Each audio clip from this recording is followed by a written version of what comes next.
Technology is ramping up. Can you feel it? Can you see it? Of course you can.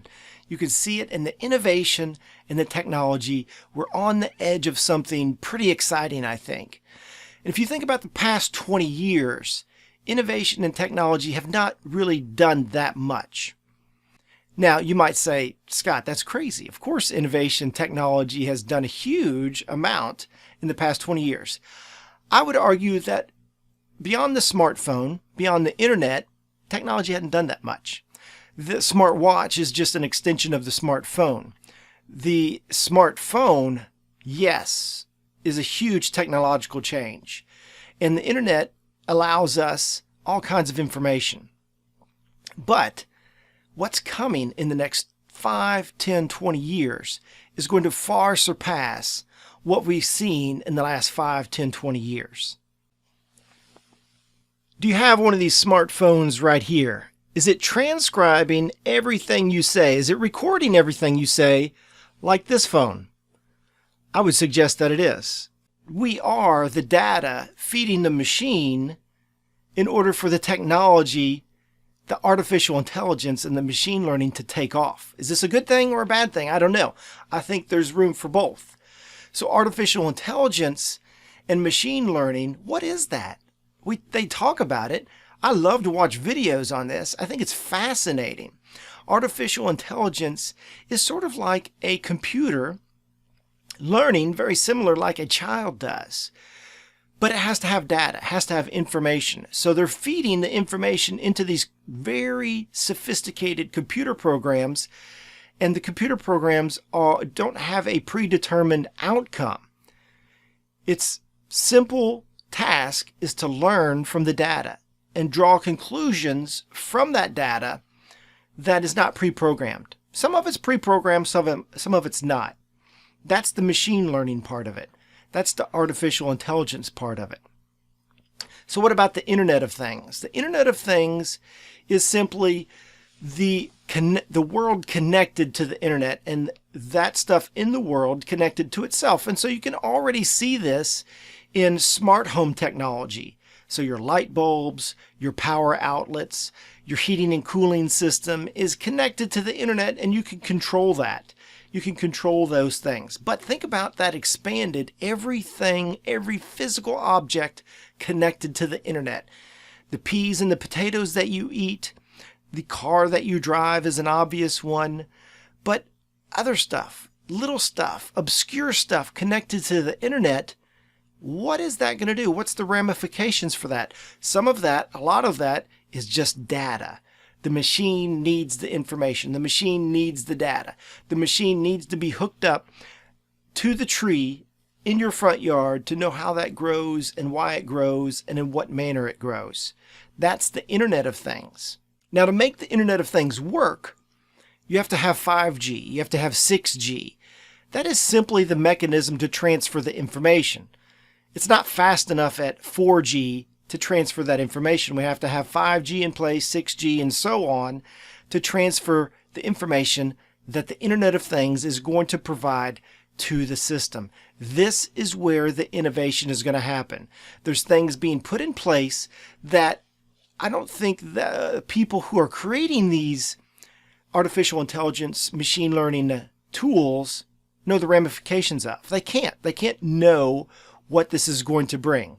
Hopefully it's going to bring mostly good and not so much evil, but it's hard to tell at this point. But it's exciting to see where this is going. One example of this that I've heard about is, say you and I are in the same room having a conversation. We're having a conversation about who knows what. But you and I are in the same room having the conversation, and the technology that's coming would not allow you to understand, is this actually Scott that I'm talking to, or is this a hologram? An artificial intelligence that has derived its information and likeness from Scott. The technology is going to be able to fool you in that regard that you wouldn't know if it's really me or if I'm 500 miles away, or if this is just artificial intelligence, the AI Scott visiting with you while I'm doing something else because I'm too busy. That's going to happen. That's very, very soon down the road. 5, 10 years, holographic Scott, artificial intelligence Scott, and you yourself is going to happen. And the other part of that that's sort of exciting but sort of scary is the neural interface of yourself with the technology. Already you hear about Elon Musk and other people who want to put a neural implant in their brain in order to interface with the internet. What's the ramifications of that? Do we really want to buy into that? Do you want to be a part of that? I don't know. I'm a skeptic. I mean, I've even gone so far as to step back from the technology that I limit what I do on my phone. I don't check email on my phone. Basically, I make phone calls, I send text messages, and I do maybe read the news a little bit. But I'm not on social media on my phone. I'm not on social media a whole lot right now. I've really stepped back from that because as a therapist, I see the pitfalls of the technology. The concern for me is that as the technology ramps up, humanity and our civility is not keeping up. It's actually, I think, going in the opposite direction. And this is where I think us as therapists can come in. It's certainly where us as parents can come in to help our kids see and learn from this. But as a therapist, I think you can really grasp this. So I think the technology is really masking the lack of civility in humanity. Now, as we pour more technology on humanity, I don't see the civility improving any. I see us really getting more barbaric, but the technology masking that, which is somewhat scary, I think. So think about this. If you take a random sample of 17-year-olds, public schooled, and you put them in a civil situation, say it's a very nice meal, an event maybe, and maybe there's a dignitary there. Take a random selection of 17-year-olds, 20 of them or whatever, however many you want, put them in this situation. Can they be civil? Do they know how to be civil? So what I'm talking about here is, do they know how to have a conversation with that person across the table from them without the handheld device? Is it going to drive them crazy? Do they know what to do?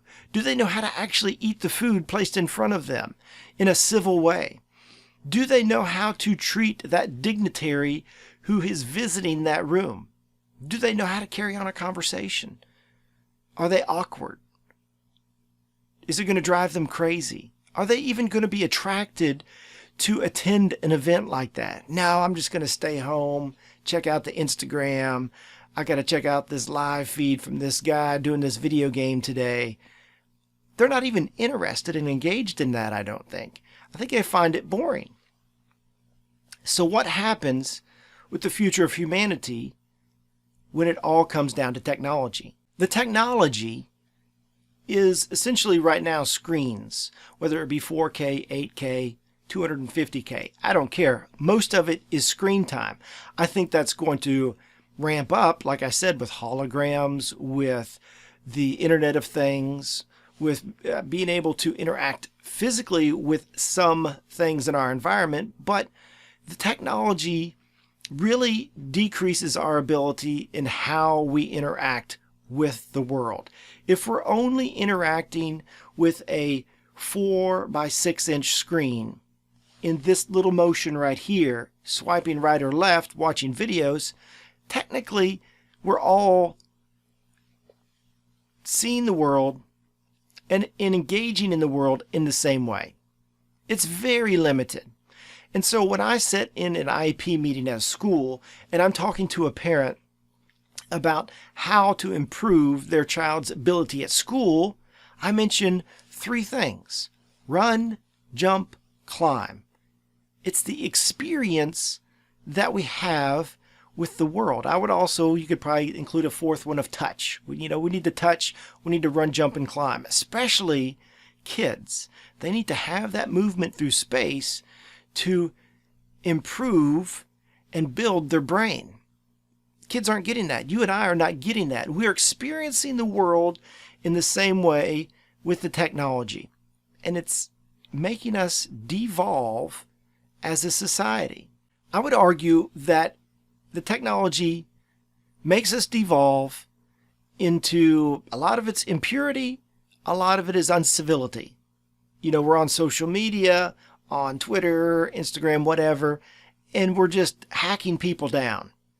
And then we're going to check out this video, and it might be a not very healthy video. Let's put it that way. Just not a healthy video, not healthy pictures, images, or situations that we're engaging in. And this makes us as humanity devolve, I believe. Now, I'm not trying to be the old man, you kids get off of my lawn. I'm not trying to be that guy. I'm just trying to point out that there's some things coming down the road that are so immersive and so sensory powerful that's going to suck us in, suck our kids in, that is going to be hard to break away from. It's really going to stagnate our growth as a person, as a species, really, I do believe. Now, as therapists, there's some really good and practical things we can do. And I really think that people are going to seek us out as therapists to combat this. I think we are already seeing this. I like to go on YouTube and I like to watch how-to videos.